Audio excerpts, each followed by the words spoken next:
महिमा एक काम करो, आज नाश्ते में गर्मा गर्म पकौड़े बना लो। मौसम अच्छा है, मेरा गर्मा गर्म पकौड़े और चाय खाने का मन कर रहा है। गरम पकौड़े अभी खाने हैं? हाँ, मेरा अभी खाने का मन कर रहा है। अच्छा ठीक है, बना कर लाती हूँ। महिमा रसोई में जाती है और रसोई में गए हुए उसे काफी समय हो जाता है, लेकिन अभी तक पकौड़े नहीं आते। प्रियांशु ने यहाँ सोफे पर बैठकर अपना अखबार भी पढ़ लिया था। अरे महिमा, अभी तक पकौड़े बने या नहीं? ला रही हूँ जी, ला रही हूँ। महिमा के गर्मा गर्म पकौड़े दरअसल पूरी तरह जल चुके थे। वो लाकर प्रियांशु के आगे रखती है। ये क्या है? ये पकौड़े हैं। पकौड़े हैं कि कोयला है? अरे तुम कब सीखोगी खाना बनाना? तुम्हें पता है ना, गांव से माँ और बाबूजी आने वाले हैं। मुझे तो तुमने ऐसा जला भुना खाना खिला दिया, क्या उन्हें भी ऐसा ही खाना बनाकर खिलाओगी? प्रियांशु ऐसा कहकर गुस्से में वहां से चला जाता है, जिसके बाद महिमा को कोई फर्क भी नहीं पड़ता। वहीं गांव से यशोदा, दुर्गेश और नंदिनी, शिवा बाहर आ जाते हैं। माँ, और कितनी दूर है भैया का घर? बस बेटा, पहुँचने वाले हैं। ये रिक्शा वाला भैया जल्दी पहुँचा दे तो पहुँच जाएंगे। रिक्शा वाला यशोदा और उसके परिवार को यशोदा के अमीर बेटे के घर उतार देता है। आ गया मेरा प्रियांशु का घर। कहीं छोटे बेटे का घर दिखाई नहीं दे रहा, उसका घर कहाँ है? अरे वो रहा, दिख नहीं रहा क्या तुमको? एक कमरे का घर है उसका। बस ऐसे गरीबों की तरह रहता है तुम्हारा बेटा। देखो जी, मुझे तो अपने अमीर बेटे के घर ही जाना है। हाँ पिताजी, हमें भी बड़े भैया के घर ही जाना है। बड़ी भाभी कितनी अमीर है और कितना बड़ा घर है उनका। ठीक है, तुम लोगों को जैसा ठीक लगता है वैसा ही करना। इस तरह वो सभी महिमा के घर पर आ जाते हैं। अरे माँ जी, बाबूजी, आप लोग आ गए? उन्होंने मुझे बताया थे कि आप लोग आने ही वाले हो, पर इतनी जल्दी आने वाले हो ये नहीं पता था। आप लोग थोड़ी देर आराम कर लो, मैं आपके लिए कुछ खाने के लिए ऑर्डर कर देती हूँ। महिमा ऐसा कहती है, जिसके बाद वो पिज्जा, बर्गर, चाउमीन, मोमोज ये सब ऑर्डर कर देती है। कुछ देर में ऑर्डर आ जाता है और गांव से आया हुआ परिवार ये सब खाकर बहुत खुश होता है। हमने तो कभी जिंदगी में नहीं सोचा था कि हमें शहर की ऐसी अतरंगी चीज खाने को मिलेगी। अरे मेरी अमीर बहू के यहाँ खाने की कमी थोड़ी ना होगी। कमी होगी तो गरीब बहू के घर पर होगी। अरे माँ जी, चिंता मत करो, मैं यहाँ पर आपको किसी भी चीज की कमी नहीं होने दूंगी। ये मेरा आपसे वादा है। इस तरह महिमा अब रोजाना ही अपने गांव से आए हुए ससुराल वालों को बाहर का खाना ऑर्डर करके खिलाती रहती है, लेकिन अब वो सभी बाहर का खाना खाकर बोर हो जाते हैं। रोजाना बाहर का खाना खाकर तो मेरे पेट भी खराब होने को हो रहा है। घर का सादा खाना नहीं मिलेगा क्या भाभी? सादा खाना? हाँ बहू, सादा खाना। आज तो तू सादा खाना बना, जैसे गर्मा गर्म साग और मक्के की रोटी बना ले। बस इसी बात का डर था, वही हो गया। अब मैं क्या करूं? और रोटी चूल्हे पर बनाना भाभी, बहुत अच्छी लगती है चूल्हे की रोटी। अब महिमा कुछ नहीं कर सकती थी। ना चाहते हुए भी उसने सभी के लिए साग और चूल्हे पर रोटी बनाने की कोशिश की, लेकिन जब उसे खाना बनाना ही नहीं आता था तो उसे उम्मीद भी क्या कर सकते थे। चूल्हे पर बनी हुई रोटियां एकदम जल भुनकर कोयला हो गई थी और साग तो दिखने में ही नहीं लग रहा था कि उसे खाया जा सकेगा। अरे बहू, ये क्या बनाकर रख दिया है तूने? माँ, मुझे तो भूख ही नहीं लग रही है, मैं तो जा रहा हूँ सोने। हाँ माँ, मुझे भी भूख नहीं है।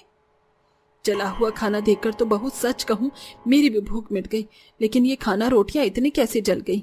यशोदा की बात सुनकर महिमा कहती है, माँ मेरी क्या गलती है? मैंने तो खाना ठीक से ही बनाया था, पता नहीं कैसे जल गया। अब महिमा रोजाना ही जला हुआ खाना बनाकर अपने ससुराल वालों को देने लगती है। लगता है बहू तुम्हें खाना बनाना नहीं आता। नहीं बाबूजी, मेरी गलती नहीं है। दरअसल हमारे घर की गैस की ही गलती है। मैं तो खाना अच्छे से बनाती हूँ। महिमा कोई ना कोई बहाना ढूंढती ही रहती है। रोज आधा कच्चा, आधा जला, आधा पका खाना खाकर सबके पेट खराब होने लगते हैं। रोजाना कच्चा कच्चा खाना खाकर मेरी तो तबीयत खराब हो गई है। सोचा था शहर में आकर बहू के हाथों का बढ़िया बढ़िया पकवान खाने वाली हूँ, लेकिन यहाँ तो पकवान की जगह कोयला खाने को मिलता है। देखो यशोदा, शहर में आना तो ठीक रहा था, सारे दिन तो हमने बड़ी बहू के घर में बिता दिए, लेकिन यहाँ पर और 2-4 दिन रह लिए तो हमारा तो ऊपर जाने का बंदोबस्त हो जाएगा। इसलिए एक दिन अपनी छोटी बहू के घर पर जैसे तैसे रुक जाते हैं, उसके बाद अपने गांव निकल जाएंगे। हाँ हाँ, आप बिल्कुल सही कहते हो। चलो चलते हैं अपनी छोटी बहू के घर, उसके बाद अपने गांव चलेंगे। बस फिर तो जय राम जी की। इस तरह यशोदा अपने परिवार के साथ अपनी छोटी बहू के घर आती है, जहां सड़ा सा एक कमरा होता है। घर में मामूली सा गैस चूल्हा होता है और बस जरूरी सामान। एक भाभी के यहाँ तो आधा कच्चा आधा पका खाना खाकर मरने की हालत हो गई है, और अब यहाँ पर कुछ खाने को मिलने से रहा, बस आज की रात और बीत जाए। पूरा परिवार परेशान था, लेकिन गुंजन ने जब सबको एक साथ देखा तो वो बहुत खुश हुई। अरे आप लोग अचानक से यहाँ, मुझे तो बहुत ही हैरानी हो रही है। माँ बाबूजी, आपने आने के बारे में बताया भी नहीं। आप थोड़ा सा इंतजार कीजिए, मैं आपके लिए नाश्ता बनाती हूँ। गुंजन अपना चूल्हा जलाती है और उस पर चाय के साथ पकौड़े तैयार करके सभी को खिलाती है। आप लोग चाय नाश्ता कीजिए, मैं रात के खाने के लिए अब तक तैयारी करती हूँ। वैसे माँ जी, सब कुछ ठीक तो है ना? आप लोगों की तबीयत थोड़ी दुरुस्त नहीं लग रही है। बस अब क्या ही बताऊं बहू। कोई बात नहीं माँ जी, पूरी रात है और अभी तो आप लोग हमारे पास काफी दिन तक रुकोगे। आराम से बता देना कैसे क्या हुआ। गुंजन रात के खाने में सरसों का साग और मक्के की गर्मा गर्म चूल्हे पर बनी रोटियां बनाती है, जिसकी खुशबू से पूरा कमरा महक उठता है और वो सभी बहुत खुश हो जाते हैं। सब जब खाना खाते हैं तो उन्हें बहुत खाना पसंद आता है। भाभी, आपके हाथों में तो जादू है, जादू। बहुत स्वादिष्ट खाना बनाया है आपने। इतना अच्छा खाना खाकर तो मेरी तबीयत बिल्कुल तरोताजा तंदुरुस्त हो गई है। बहू, तुम्हारे हाथों का जायका बहुत स्वादिष्ट है। सही कहा आपने। अमीरी देखकर हम लोग बड़ी बहू के घर चले गए, लेकिन देखो ना, जितना जेठानी निकम्मी है अमीरों के बाद, उतनी ही गरीबी में लायक है मेरी छोटी बहू। माफ कर देना बहू, हम तुम्हारे घर इसलिए नहीं आए थे क्योंकि तुम लोग गरीब थे। तुम्हें सुनने के बाद बुरा तो लगा ही होगा, लेकिन मैं ये अपने मन में लेकर जाना नहीं चाहती थी। माँ जी, आपने अपने मन की बात कह दी और आपने सच्चाई कह दी। मेरे लिए इतना ही काफी है। मुझे आपसे कोई गिला शिकवा नहीं है। इस तरह गुंजन अपने ससुराल वालों के साथ अपने एक छोटे से कमरे में भी बहुत खुशी से रह रही होती है। जब ये सब महिमा देखती है तो उसे बुरा लगता है और वो एक दिन अपनी अमीरी का घमंड दिखाने के लिए उनके पास आती है। अरे, मेरे घर में किसी चीज की कमी रह गई थी क्या, जो तुम लोग यहाँ आकर रहने लगे? मैंने तो तुम्हारे लिए बहुत बड़ी होटल से खाना मंगाया था। ये मेरा मुकाबला कर सकती है क्या? बस करो बहू, जितनी तुम्हारी अहमियत उतना बड़ा तुम्हारा घमंड। अरे क्या फायदा जब तुम 2 वक्त का खाना भी ठीक से किसी को खिला नहीं सकती, वो भी अपने हाथों से बनाकर। और सदा जिंदगी भर ये पैसा तो रह नहीं सकता। जब गरीबी आएगी तो खुद से ही बनाकर खाओगी ना, तब भी ऐसा ही खाना बनाकर खाओगी। बड़ी भाभी जी, मैं छोटी हूँ, लेकिन मैं आपसे ये कहना चाहती हूँ कि एक औरत को अपने घर की गृहस्थी को चलाने के लिए खाना तो बनाना ही आना चाहिए, जो कि गरीब होकर हमारी छोटी भाभी को आता है। और वो आपसे कितनी छोटी है, फिर भी वो इस घर को अच्छे से चला रही है। अपनी नंद और सास की बात सुनकर महिमा को अपनी गलती का एहसास होता है और वो सभी से माफी मांगते हुए कहती है, आप सभी मुझे माफ कर दो। मुझे अपनी गलती का एहसास है। मुझे ऐसा नहीं करना चाहिए था। मुझे एक तो खाना बनाना भी नहीं आता, ऊपर से मैं यहाँ घमंड दिखाने आ गई। देवरानी जी, आज से आप यहाँ नहीं रहोगी, आप मेरे साथ चलो। पूरा परिवार एक साथ वहीं पर रहेगा और आप मुझे खाना बनाना भी सिखाना। आखिर में महिमा अपने पूरे परिवार को प्यार प्रेम के साथ वापस घर ले आती है। उसके बाद वो सभी उसके घर में खुशी खुशी रहने लगते हैं। इसी के चलते गुंजन की गरीबी की परेशानियां खत्म हो जाती हैं। पूरा परिवार एक साथ रहने लगता है और गुंजन अपनी जेठानी को बढ़िया बढ़िया पकवान बनाना सिखाती है। अब दोनों देवरानी जेठानी मिलकर प्यार प्रेम के साथ सभी घर वालों को बढ़िया बढ़िया पकवान बनाकर खिलाती हैं। ओ कान्हा, अब तो मुरली की मधुर सुना दो तान। कहते हैं भगवान के दर्शन पाकर लोग मंत्रमुग्ध हो जाते हैं, लेकिन इस लड़की की आवाज सुनकर तो किसी बहरे के कान में भी मिश्री खुल जाए। सही कह रही हो बड़ी बहन, बड़ी प्यारी बच्ची है। इसकी मधुर आवाज से ही तो नंदगढ़ के लोगों की सुबह सुरीली हो जाती है। जहां सूरज की किरण से सुबह की शुरुआत होती है तो वहीं नंदगढ़ नगर के कृष्ण कन्हैया मंदिर में कावेरी के भजनों से सुरीली सुबह की शुरुआत हुआ करती। एक रोज आरती के बाद पुजारी कावेरी को प्रसाद देते हुए कहता है, भगवान तेरी सारी मनोकामनाएं पूरी करें बेटी। पुजारी जी, मेरी एक ही मनोकामना है कि मेरी माँ जल्दी ठीक हो जाए और मेरा भाई पढ़ लिख कर एक काबिल आदमी बने। और अपने लिए कुछ नहीं चाहिए भगवान से तुम्हें? भगवान ने मुझे मंदिर की सेवा करने का मौका दिया, आपके लिए अच्छा खाना बनाने को दिया, और तो और रोज सुबह सबसे पहले मुझे ही भगवान के दर्शन मिलते हैं। ये सब क्या कम है जो और कुछ मांगू भगवान से? कावेरी भगवान को प्रणाम करके वहां से जा रही होती है, तभी मंदिर के सामने एक बड़ी सी कार रुकती है और उसमें रेशमी साड़ी पहने एक औरत पूजा की थाल लिए निकलती है। जैसे वो मंदिर की सीढ़ियों पर चढ़ने लगती है तो उसका पैर सीढ़ियों से टकरा जाता है। वो गिरने ही वाली होती है कि तभी कावेरी आकर उसे संभाल लेती है। आराम से आंटी जी, आप ठीक तो है ना? हाँ, मैं ठीक हूँ। तुम्हारा बहुत बहुत धन्यवाद, वरना आज तो मैं घायल होकर ही घर पहुंचती। बिल्कुल नहीं, मंदिर में दुखी लोग आते हैं लेकिन दुख लेकर नहीं जाते आंटी जी।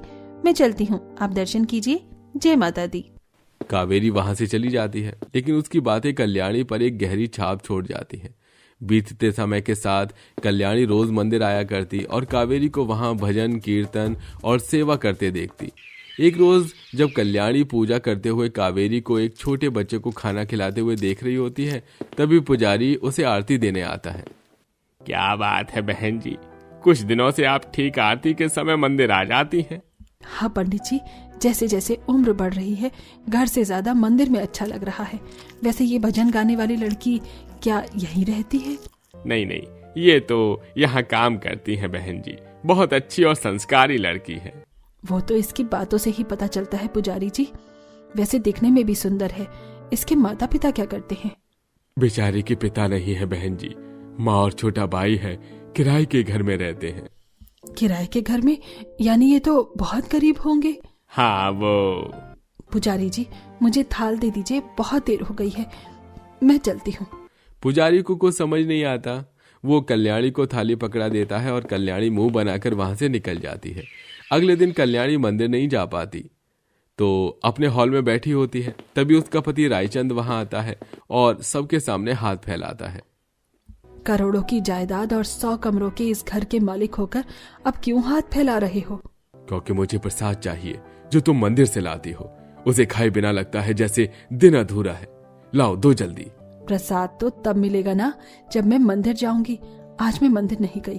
रायचंद कुछ कहता उससे पहले ही उनका नौकर चाय लेकर वहां आता है। दोनों ही चाय पीते हैं। तभी कल्याणी चाय थूकते हुए गुस्से में कप तोड़ देती है। ये चाय है ये गर्म पानी या काढ़ा? माफ कर दीजिए मालकिन, आगे से ऐसी गलती नहीं होगी। ये सब साफ कर दो और काम करते हुए ध्यान रखा करो। जी मालिक, मैं ध्यान रखूंगा। क्यों छोटी छोटी बातों पर गुस्सा करती हो कल्याणी? है तो और क्या करूं? एक गरीब है, आधे से ज्यादा काम उल्टे करता है, और एक वो मंदिर वाली लड़की। मंदिर वाली लड़की? ये कौन है? रायचंद के पूछने पर कल्याणी शांत हो जाती है, लेकिन बहुत जिद करने पर वो उसे कावेरी के बारे में सब बता देती है। उसकी बातें सुनकर रायचंद जोर जोर से हंसने लगता है। अरे तो इतना परेशान क्यों हो तुम? अगर तुम्हें वो पसंद है तो बात आगे बढ़ाते हैं। ऐसे कैसे आगे बढ़ा दूं? गरीब है वो लड़की। 100 कमरों वाला ये घर देखकर कहीं लालची निकली तो मैं क्या करूंगी? अरे पर कल्याणी रायचंद की बात सुने बिना ही वहां से चली जाती है। बीतते समय के साथ एक रोज जब रायचंद सामान खरीद कर अपनी कार में बैठ रहा होता है, तभी कुछ चोर उससे छीना झपटी करने लगते हैं। लोगों की भीड़ खड़ी तमाशा देख रही होती है। तभी अपनी माँ के साथ वहां कावेरी पहुंचती है और रायचंद की गर्दन पर चाकू रखकर बिना डरे वहां पड़ी ईंट गुट्ठे सर पर मारती है। अरे आप लोग खड़े खड़े तमाशा क्या देख रहे हैं? शर्म करो। बेटी चोट लग गई है तुम्हारे, तुम चलो मेरे साथ क्लिनिक। रायचंद का ड्राइवर ये सारी खबर कल्याणी को फोन पर देता है तो कल्याणी भागी भागी अपने बेटे विशाल के साथ क्लिनिक पहुंच, जहां कावेरी को देखकर वो हैरान रह जाती है। तुम यहाँ? और आप ठीक है ना? हाँ भाग्यमान, मैं ठीक हूँ, वो भी इस लड़की की वजह से। इतनी भीड़ में ये बहादुरी नहीं दिखाती तो न जाने आज क्या हो जाता। थैंक यू सो मच मेरे पापा की जान बचाने के लिए। आपका बिल मैं भर दूंगा। जी जरूरत नहीं अंकल जी, आप अपना ध्यान रखिएगा। मेरी माँ बाहर मेरा इंतजार कर रही होंगी, मैं चलती हूँ। कावेरी क्लिनिक का बिल भरकर वहां से निकल जाती है। उस समय कल्याणी को एहसास होता है कि गरीब कावेरी को लेकर उसकी सोच कितनी गलत थी। अब बीतते समय के साथ कल्याणी कावेरी के बारे में सब पता लगाती है और फिर उसके घर रिश्ता लेकर पहुंचती है। बहन जी, इतने बड़े घर से मेरी बेटी के लिए रिश्ता आना तो सौभाग्य की बात है, लेकिन मैं आप लोगों को बेटी के अलावा कुछ दे नहीं पाऊंगी।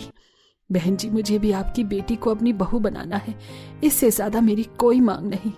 बातों के बीच ही कावेरी और विशाल की नजरें मिलती हैं और कावेरी शर्मा जाती है। कुछ समय बाद बहुत ही धूमधाम से कावेरी और विशाल की शादी हो जाती है। गृह प्रवेश के समय कावेरी 100 कमरों के उस आलीशान घर को देख रही होती है। तभी उसकी नंद कहती है, माना तुमने ऐसा घर सपने में भी नहीं देखा होगा, लेकिन पहले तुम गृह प्रवेश करो, फिर निहारती रहना इस घर को। कावेरी जूही की बातों को बुरा नहीं मानती और अपने ससुराल में पहला कदम रखती है। अगले दिन पहली रसोई की रस्म के लिए जब जूही रसोई की ओर जा रही होती है तो वो रास्ता भटक कर एक कमरे से दूसरे कमरे में जाती रहती है। हे भगवान, घर है कि भूल भुलैया, इतनी देर से रसोई ढूंढ रही हूँ लेकिन मिल ही नहीं रही।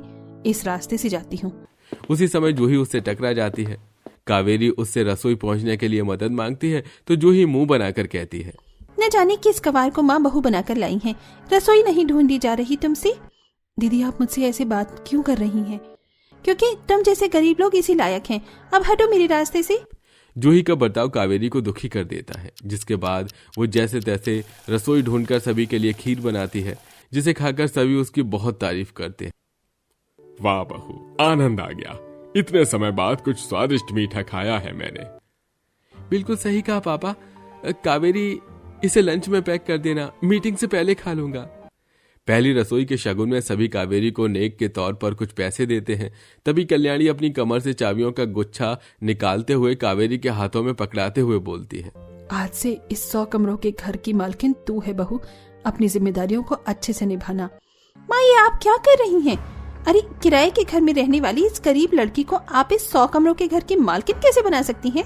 जूही अपनी हद में रहकर बात कर। कावेरी अब इस घर की बहू है। पापा जिसे आप बहू समझ रहे हैं ना, वो कब लालची बन जाएगी आपको पता भी नहीं चलेगा। कावेरी अपनी सास से वो चाबियों का गुच्छा लेकर जूही को थमा देती है और कहती है, हाँ दीदी मैं लालची हूँ, लेकिन इस 100 कमरों के घर की मालकिन बनने के लिए नहीं, बल्कि आप लोगों के लिए एक आदर्श बहू, भाभी और बीवी बनने के लिए। आप इसे रखिए। कावेरी की बात सुनकर और उसकी आंखों की मासूमियत देखकर जूही को खुद पर शर्म आती है और वो कावेरी से माफी मांगती है, जिसके बाद वो उसे चाबियां पकड़ा लेती है।